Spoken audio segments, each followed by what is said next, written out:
പാലക്കാട് പട്ടാമ്പി ഉപജില്ലാ സ്കൂൾ കലോത്സവത്തിലെ ഫലപ്രഖ്യാപനത്തിൽ അട്ടിമറിയെന്ന് കണ്ടെത്തൽ. മത്സരാർത്ഥിയുടെ രക്ഷിതാവ് നൽകിയ പരാതിയിൽ നടത്തിയ അന്വേഷണത്തിലാണ് അട്ടിമറി കണ്ടെത്തിയത്. തുടർന്ന് ഹയർ സെക്കൻഡറി വിഭാഗത്തിൽ എടപ്പാലം PTMYHS സ്കൂൾ നേടിയ ഓവറോൾ കപ്പ് നടുവട്ടം ഗവൺമെന്റ് ജനത ഹയർ സെക്കൻഡറി സ്കൂളിന് നൽകാൻ തീരുമാനിച്ചു.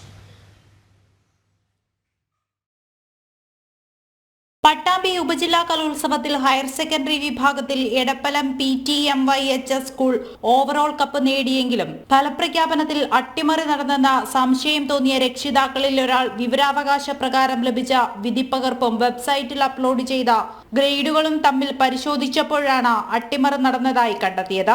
തുടർന്ന് രേഖകൾ സഹിതം പട്ടാമ്പി AEOയ്ക്ക് പരാതി നൽകുകയായിരുന്നു. തുടർന്ന് ഉപജില്ലാ വിദ്യാഭ്യാസ ഓഫീസറുടെ നേതൃത്വത്തിൽ നടത്തിയ യോഗത്തിലാണ് കപ്പ് നെടുവട്ടം സ്കൂളിന് നൽകാൻ തീരുമാനിച്ചത്. ഓഫ് സ്റ്റേജ് മത്സരങ്ങളിൽ വിദ്യാർത്ഥികൾക്ക് വിധികർത്താക്കൾ നൽകിയ ഗ്രേഡുകൾ വെബ്സൈറ്റിൽ അപ്ലോഡ് ചെയ്യുന്ന സമയത്ത് തിരുത്തിയെന്നാണ് കണ്ടെത്തിയത്.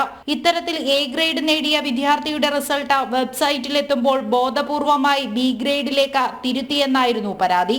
നടുവട്ടം ജനത ഹയർ സെക്കൻഡറി സ്കൂളിലെ വിദ്യാർത്ഥികൾക്ക് ലഭിക്കേണ്ട ഗ്രേഡുകൾ പലതും എടപ്പലം യത്തീംഖാന സ്കൂളിന് വേണ്ടി തിരുത്തിയെന്ന ആരോപണവുമുണ്ട്. ഗ്രേഡുകൾ കുറച്ചതോടെ നടുവട്ടം ജനത ഹയർ സെക്കൻഡറി സ്കൂളിന് ലഭിക്കേണ്ട പോയിന്റും കുറഞ്ഞു. ഇതോടെ എടപ്പലം ഹൈസ്കൂൾ ചാമ്പ്യന്മാരാവുകയായിരുന്നു. ക്രമക്കേടിന് പിന്നിൽ പ്രവർത്തിച്ച അധ്യാപകർ ആരൊക്കെയെന്ന് പരിശോധിച്ചു വരികയാണെന്ന് പട്ടാമ്പി AEO അറിയിച്ചു. KPSTA അധ്യാപക സംഘടനയ്ക്കായിരുന്നു കലോത്സവത്തിൽ പ്രോഗ്രാം കമ്മിറ്റി ചുമതല. ജനം, പാലക്കാട്.